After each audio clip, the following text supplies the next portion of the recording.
अनुसार प्रारंभिक उदारवाद यानी कि जो नकारात्मक उदारवाद है, उसने अपनी धारणाओं तथा अपने निष्कर्षों को, कंक्लूजन को कभी भी नहीं परखा। यह उदारवाद यानी नकारात्मक उदारवाद जो है मुख्य रूप से एक अस्थायी दर्शन था और अधिकांशतः एक विशेष हित का प्रवक्ता था। उसके पास सामाजिक हित की कोई सकारात्मक संकल्पना नहीं थी। ठीक है, नकारात्मक उदारवाद के पास सामाजिक हित का कोई सकारात्मक संकल्पना नहीं थी। उनके अहंकार पूर्ण व्यक्तिवाद ने समाज हित की धारणा को संदेह की दृष्टि से देखा।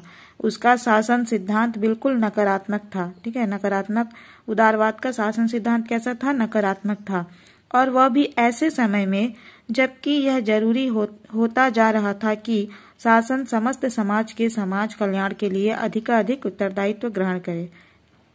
मतलब ये कि नकारात्मक उदारवाद जो है वो उसका सिद्धांत जो है इस समय में नकारात्मक था, नेगेटिव था, जबकि समाज को जरूरत थी समाज कल्याण की। ठीक है, और समाज जो है ज्यादा से ज्यादा उत्तरदायित्व ले यानी जिम्मेदारी ले, इसकी जरूरत थी। उस समय में नकारात्मक उदारवाद जो है उसका सिद्धांत बिल्कुल नकारात्मक था।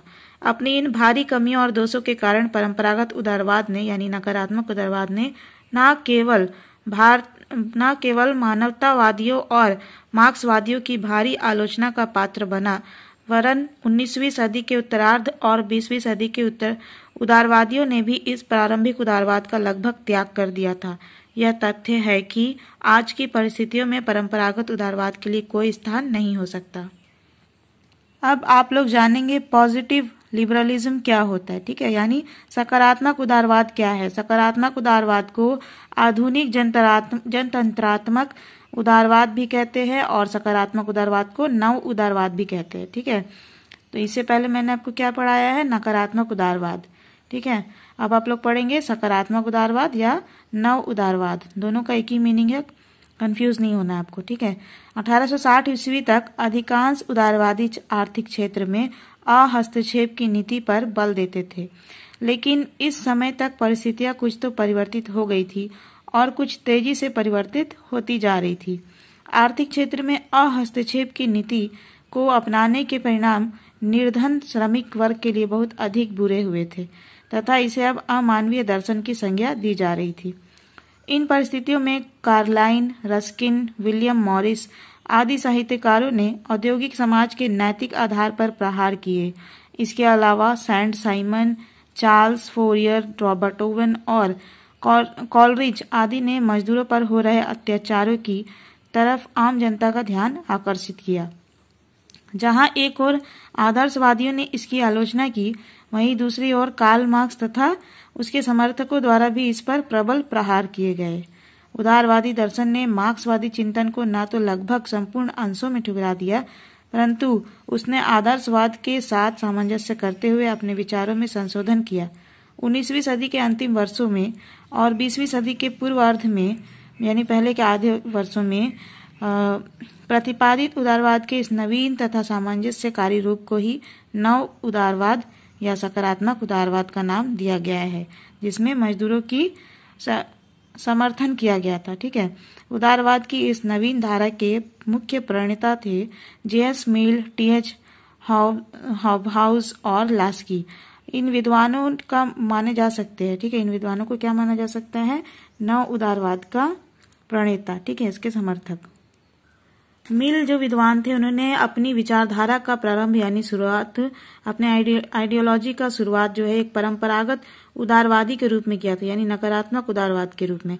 लेकिन जल्द ही उसने यह अनुभव किया कि व्यक्तियों की स्वतंत्रता की रक्षा तभी संभव है जबकि जनसाधारण के लिए उचित प्रकार की सामाजिक स्थितियां विद्यमान हो। ठीक है, जबकि जनसाधारण के लिए यानी जनता के लिए उचित प्रकार की सामाजिक स्थितियां विद्यमान हो, तभी जो है व्यक्ति की स्वतंत्रता की रक्षा हो सकती है। ठीक है, फोरियर और लुई ब्ला आदि की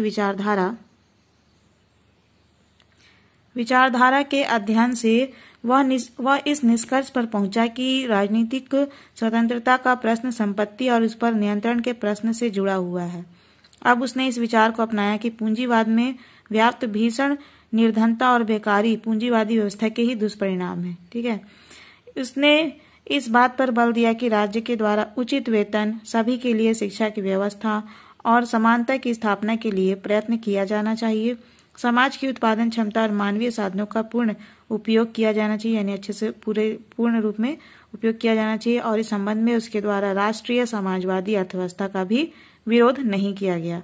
19वीं सदी के मध्य तक तो उदारवाद इस पक्ष में था कि राज्य का कार्यक्षेत्र संकुचित होना चाहिए, लेकिन इसके बाद उदारवाद के द्वारा राज्य के कार्यक्षेत्र में क्रमिक वृद्धि का प्रतिपादन किया गया। ठीक है, यानी राज्य इसमें ज्यादा हस्तक्षेप कर सकता था।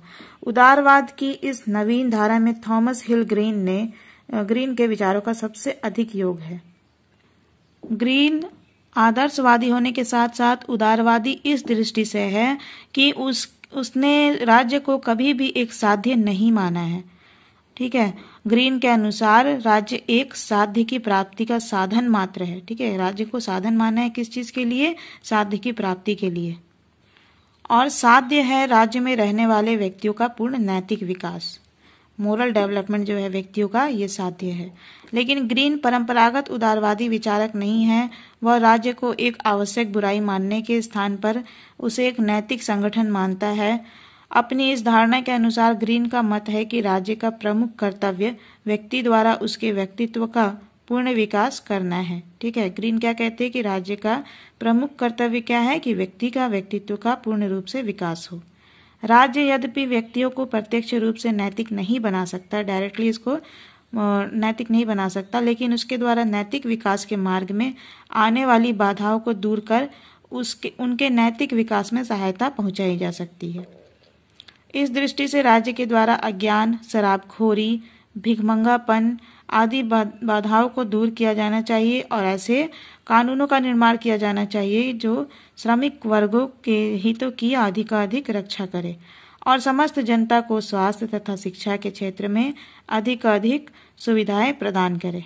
ग्रीन ने राज्य के द्वारा सद्जीवन के मार्ग की सभी बाधाओं को दूर करने की जो बात कही गई है ग्रीन के द्वारा, उसके आधार पर कहा जा सकता है कि ग्रीन का दृष्टिकोण परंपरागत उदारवाद से नितांत भिन्न और लोक कल्याणकारी राज्य का मार्ग प्रशस्त करने वाला है। ठीक है, ग्रीन ने उदारवाद को यह जनहितकारी रूप प्रदान कर सर्वाधिकारवाद के विरुद्ध उदारवाद की रक्षा करने का ही कार्य किया है।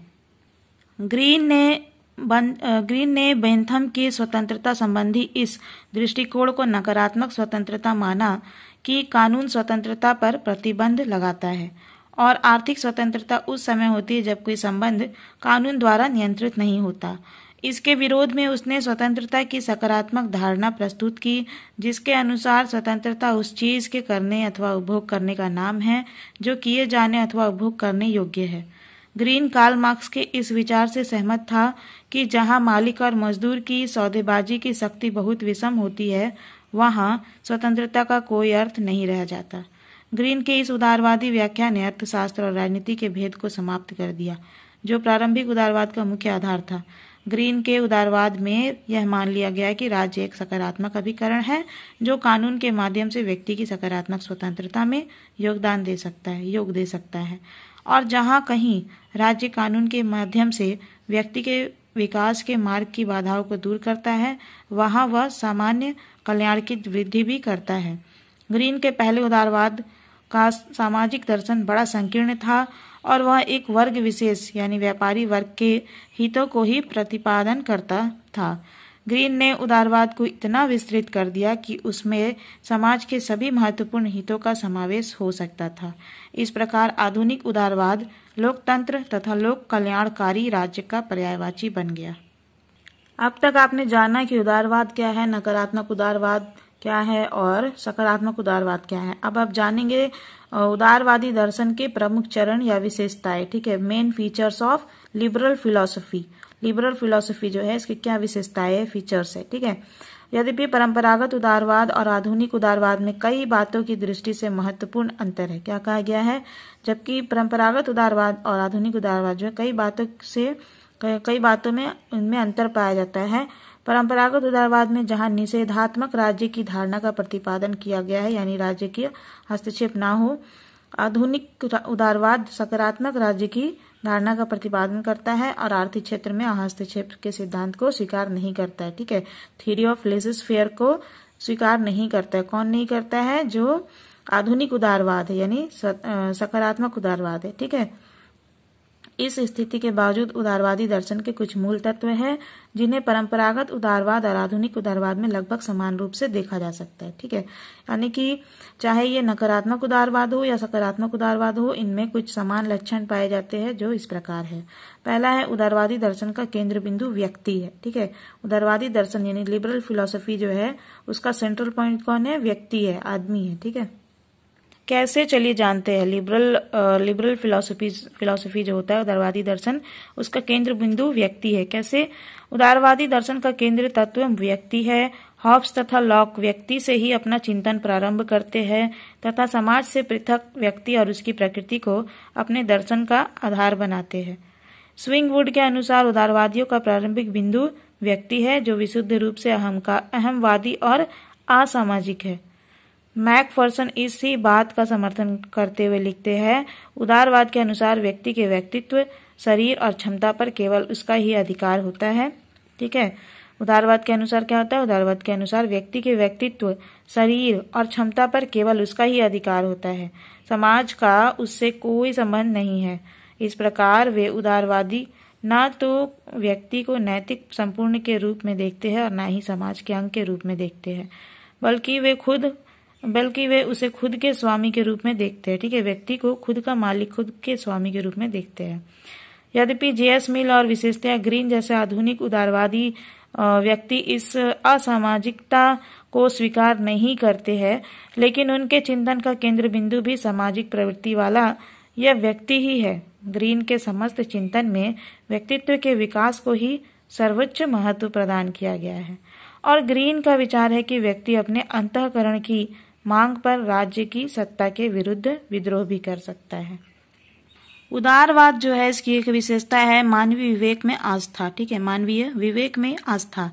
उदारवादी दर्शन का एक प्रमुख तत्व मानवीय बुद्धि और विवेक में मूलभूत आस्था है। ठीक है, मध्य युग में यूरोप के विभिन्न देशों में ईसाईयत ने मनुष्य की बुद्धि को कठोर बंधनों में जकड़ रखा था और ऐसा माना जाता है कि चर्च के अधिकारी, विशेषतया पोप, शास्त्रों का जो अर्थ बतलाते हैं वही प्रमाणिक है। लेकिन 17वीं और 18वीं सदी में नव जागरण के साथ ही प्रमुख उदारवादी दार्शनिकों ने शास्त्रों का अंधानुकरण करने के स्थान पर स्वयं अपने विवेक के आधार पर सोचना प्रारंभ किया। ठीक है, यानी शास्त्रों का जो है आंख मूंद कर विश्वास करने की जगह पर उन्होंने क्या किया? खुद अपने विवेक के आधार पर सोचना शुरू किया। जॉन लॉक और थॉमस पेन को ऐसे विचारकों में प्रमुख कहा जा सकता है। थॉमस पेन ने तो समस्त रूढ़िवादियों को चुनौती देते हुए कहा, मेरा अपना मन ही मेरा चर्च है। इस प्रकार उदारवाद इस बात में विश्वास करता है कि भावना पर विवेक को प्रधानता दी जानी चाहिए। उदारवाद ने इस दृष्टिकोण को अपनाकर स्वतंत्र चिंतन को प्रोत्साहित किया। उदारवादी दर्शन की मानवीय विवेक में आस्था इतनी अधिक प्रबल है कि वे किसी भी ऐसे विचार, संस्था या सिद्धांत को स्वीकार करने के लिए तैयार नहीं जो बुद्धि संगत ना हो, चाहे वह कितना ही पुराना क्यों ना हो और चाहे उसे कितना ही पवित्र क्यों ना समझा जाता रहा हो। इस प्रकार उदारवाद इतिहास तथा परंपराओं को अधिक महत्व देने के पक्ष में नहीं है। ठीक है, उदारवाद क्या कहता है? उदारवाद जो मानवीय विवेक में आस्था रखता है और किसी भी ऐसी परंपरा को, रीति रिवाज को नहीं मानता है जो कि बुद्धि संगत या तर्क संगत ना हो। ठीक है, इस प्रकार उदारवाद जो है इतिहास और परंपरा को अधिक महत्व नहीं देता है। ठीक है, अधिक महत्व देने के पक्ष में नहीं होता है। उदारवाद की विशेषताओं में एक विशेषता यह है कि उदारवाद कहता है कि व्यक्ति साध्य और समाज और राज्य जो है साधन है। ठीक है, उदारवादियों का मूल आधार व्यक्ति है और वे व्यक्ति को साध्य मानकर ही आगे बढ़ते हैं। उनके लिए व्यक्ति का भौतिक, बौद्धिक और आध्यात्मिक कल्याण, उसकी रचनात्मक शक्तियों का विकास ही सबसे अधिक महत्वपूर्ण चीज है। ठीक है, समाज और राज्य तो साधन मात्र है और उनका महत्व उसी सीमा तक है जहां तक वे इस लक्ष्य की पूर्ति में सहायक होते हैं। यानी यह कि उदारवाद मानता है कि समाज और राज्य का साधन के रूप में इस्तेमाल करके व्यक्ति के व्यक्तित्व का भौतिक, बौद्धिक और आध्यात्मिक रूप से विकास किया जाता है। क्लियर? सीबी मैकफर्सन के शब्दों में उदारवादी व्यक्ति को साध्य और समाज को साधन मानकर चलते हैं। इस प्रकार वे व्यक्तियों के हितों के पृथक समाज के हितों को अस्वीकार करते हैं। परंपरागत उदारवाद और नव उदारवाद में अंतर इसी दृष्टि से है कि परंपरागत उदारवाद राज्य और कुछ सीमा तक समाज को भी कृत्रिम संगठन मानता है, ठीक है, लेकिन नव उदारवाद यानी जो सकारात्मक उदारवाद है वह समाज और राज्य को प्राकृतिक संगठन मानता है। इस प्रकार नव उदारवाद की दृष्टि में समाज और राज्य है तो साधन ही, लेकिन वे निश्चित रूप से महत्वपूर्ण साधन हैं। उदारवाद कहता है कि राजनीति की जड़ें सामाजिक विविधताओं में है। विविधता माने अलग अलग प्रकार का होना, ठीक है। उदारवादी विचारक जो है राजनीति को किसी वर्ग विशेष की बपौती नहीं मानते हैं। उदारवादी विचारधारा के जो भी लोग होते हैं वो राजनीति को किसी वर्ग विशेष की बपौती नहीं मानते। इनके विचार में राजनीति की जड़ें सामाजिक विविधताओं में, यानी समाज में जो विभिन्नताएं होती, अलग अलग लोग होते हैं उनमें है। उदारवादी इन विविधताओं को समाप्त करने की बात नहीं सोचते, बल्कि इन विविधताओं में यानी भिन्नता में एकता, विभिन्नता में एकता के समर्थक है। उदारवादी दर्शन के अनुसार समाज के विभिन्न सदस्यों की विभिन्नताओं का प्रतिबिंब ही राजनीति में परिलक्षित होता है। मिलर नाम के एक विद्वान हैं, उनका मानना है कि विभिन्नता कभी समाप्त नहीं होती। वे मानते हैं कि चाहे समस्त विश्व पर एक ही शक्ति का शासन स्थापित हो जाए या एक ही धर्म सारे संसार पर छा जाए या विश्व के सभी देशों की बहुत आर्थिक उन्नति हो जाए, तब भी विविधताएं जो है बनी रहेंगी, ठीक है, यानी अलग अलग तरह के लोग मिलेंगे ही इसमें भी, और व्यक्तियों की आवश्यकताएं अधूरी रहेंगी। मिलर का मानना है कि राजनीति का प्राण ही मानवीय असमानताएं या विविधताएं है। इन मानवीय विविधताओं के अनेकों स्रोत हैं, जिनमें भौगोलिक, देखो मानव जो है किन किन प्रकारों से अलग होता है, भिन्न होता है। विविधता उनमें किस प्रकार से होती है, भौगोलिक रूप से होती है, आर्थिक रूप से होती है, कोई अमीर है तो कोई गरीब है तो कोई मध्यम वर्ग है, ऐतिहासिक रूप से होती है, जातीय रूप से होती है, ठीक है, सांस्कृतिक रूप से होती है विविधता, और वैचारिक रूप से हो सकती है। सबके विचार भी अलग अलग होते हैं ना, हर किसी का विचार नहीं मिलता है, विचारों में विविधता पाई जाती है। इस आधार पर मिलर ने इन विविधताओं को स्थायी स्थिति मानते हैं, ठीक है। इस प्रकार राजनीति भी एक स्थायी क्रिया है। मिलर के शब्दों में राजनीति जारी रहेगी क्योंकि विविधताएं समाप्त होने वाली नहीं है, ठीक है। मिलर क्या कहते हैं, कहते हैं क्योंकि विविधताएं जो है कभी समाप्त नहीं होने वाली, इसलिए राजनीति जो है हमेशा जारी रहेगी, ठीक है। राजनीति का अस्तित्व इन सामाजिक विविधताओं में निहित है। इन विविधताओं के बीच एकता स्थापित करने का प्रयास करने की क्रिया ही राजनीति है। मिलर क्या कहते हैं कि सामाजिक विविधता जो है इसी में राजनीति का अस्तित्व है, और इन विविधताओं में एकता स्थापित करने का जो प्रयास होता है उसी क्रिया को राजनीति कहते हैं। इसके द्वारा विविधताओं वाले समाज में संतुलन, व्यवस्था, समझौते और एकता की स्थापना करते हुए समाज के सामान्य हितों की स्थापना की जाती है।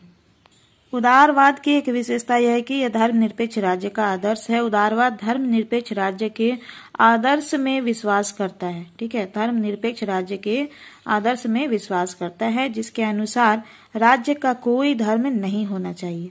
राज्य के द्वारा अपने सभी नागरिकों को धार्मिक स्वतंत्रता दी जानी चाहिए और धर्म के आधार पर अपने नागरिकों में किसी प्रकार का भेदभाव नहीं किया जाना चाहिए, ठीक है। मध्यकालीन यूरोप के विभिन्न देशों में किसी न किसी एक विशेष धर्म को प्रधानता प्राप्त थी। ऐसी स्थिति में उदारवादियों ने प्रारंभ से ही धार्मिक सहिष्णुता और स्वतंत्रता की आवाज उठाई। जॉन लॉक धार्मिक सहिष्णुता का कट्टर समर्थक था, ठीक है। 18वीं सदी के फ्रेंच दार्शनिकों में भी चर्च और राज्य को पृथक करने के लिए आंदोलन किया गया, और इस प्रकार के आंदोलनों के परिणाम स्वरूप फ्रांसीसी क्रांति के बाद फ्रांस और अमेरिका में धर्मनिरपेक्ष राज्य की स्थापना हुई, ठीक है।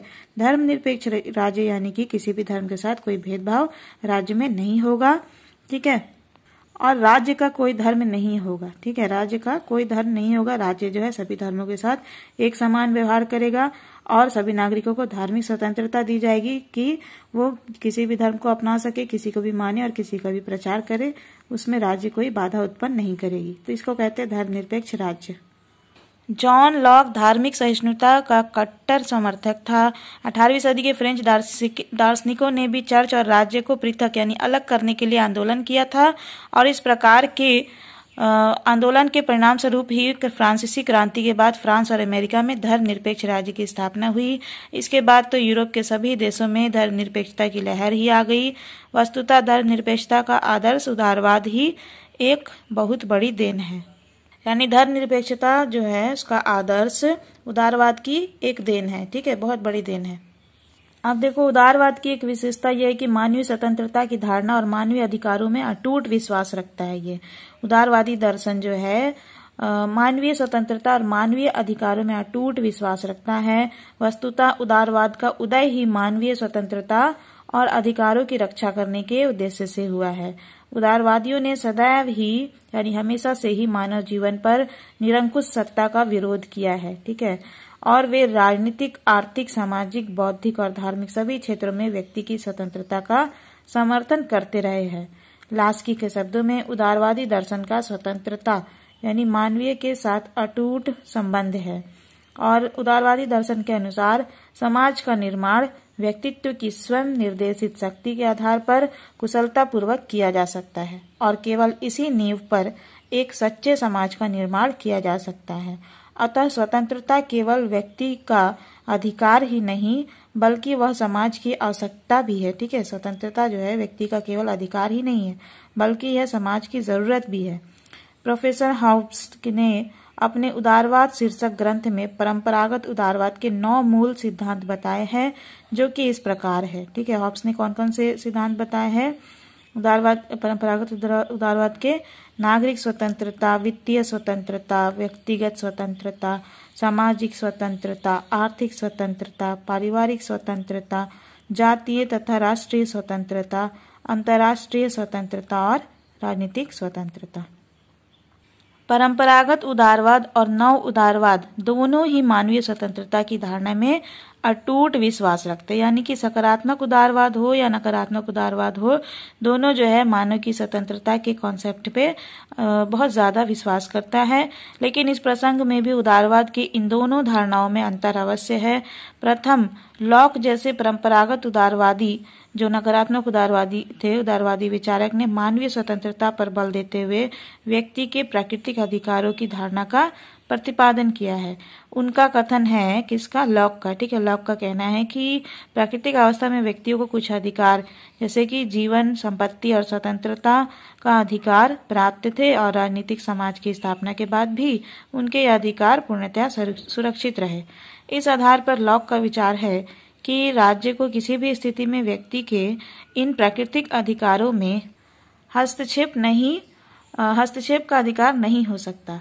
वही नव उदारवाद यानी कि सकारात्मक उदारवाद जो है, नव उदारवादी प्राकृतिक अधिकारों की धारणा को स्वीकार नहीं करते। ठीक है, दूसरा अंतर यह है कि परंपरागत उदारवाद में व्यक्ति के लिए मात्र निषेधात्मक स्वतंत्रता का प्रतिपादन किया गया है, लेकिन नव उदारवाद यानी कि जो सकारात्मक उदारवाद है उसमें निषेधात्मक स्वतंत्रता के साथ सकारात्मक स्वतंत्रता का प्रतिपादन किया गया है। इस दृष्टि से नव उदारवाद परंपरागत उदारवाद से आगे है। ठीक है,